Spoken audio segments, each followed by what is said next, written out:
छोटे से शहर सुनापुर की सुबह थी। हर गली में बच्चे स्कूल को भाग रहे थे, लेकिन चिंटू अब भी अपने बिस्तर में गोल मोल लिपटा पड़ा था। चिंटू, स्कूल का टाइम हो गया और तू अभी तक उठा नहीं। मम्मी, कल ही तो गया था स्कूल, आज छुट्टी रख लो ना।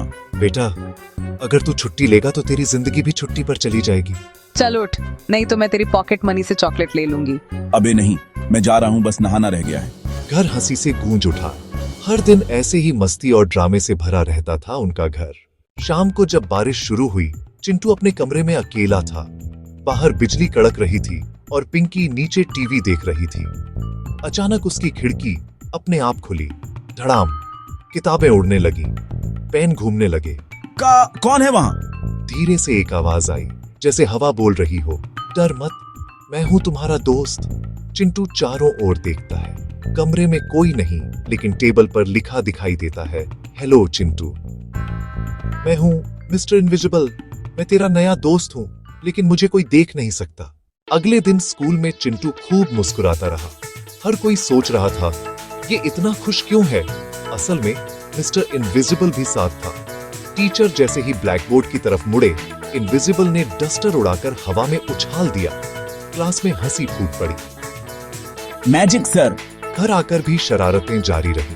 कभी पिंकी की गुड़िया खुद चलने लगती, कभी मम्मी की बेलन हवा में घूमने लगता।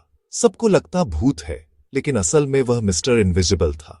पिंकी को धीरे धीरे लगने लगा कि चिंटू कुछ छिपा रहा है। वो उसका पीछा करने लगी। एक रात उसने चिंटू को कमरे में अकेले हंसते और बात करते देखा। चिंटू, तू किससे बात कर रहा है? चिंटू सक पका गया। कोई नहीं, बस अपने आप से। पर तभी अलमारी अपने आप खुली और कपड़े बाहर उड़ने लगे। पिंकी चीखी, भूत! चिंटू बोला, रुको, डरना मत, ये मेरा दोस्त है, मिस्टर इनविजिबल।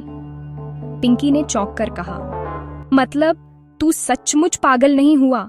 धीरे धीरे पिंकी और रोहित, बड़ा भाई, को भी सच्चाई पता चल गई। मिस्टर इनविजिबल ने बताया, मैं असल में एक जादुई आत्मा हूँ। कभी एक बच्चे की हंसी से बना था, लेकिन जब वो बच्चा उदास हुआ, मैं अदृश्य हो गया। चिंटू हैरान था, तो तू असली इंसान नहीं? नहीं, इनविजिबल मुस्कुराया।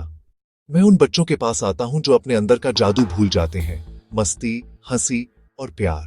एक दिन चिंटू ने मजाक मजाक में मम्मी के फोन से पापा को झूठा मैसेज भेज दिया, आपकी प्रमोशन कैंसिल हो गई। घर में टेंशन फैल गई। मम्मी नाराज, पापा चुप और चिंटू डर गया। देख, हर जादू के साथ जिम्मेदारी आती है। चिंटू ने गलती मान ली, सबको सच्चाई बताई।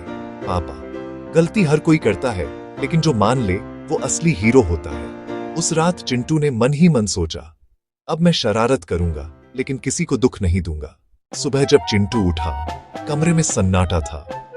मिस्टर इनविजिबल कहीं नहीं था। टेबल पर सिर्फ एक छोटा सा नोट पड़ा था, जब तू फिर से सच्ची हंसी में जादू ढूंढ लेगा, मैं फिर मिलूंगा।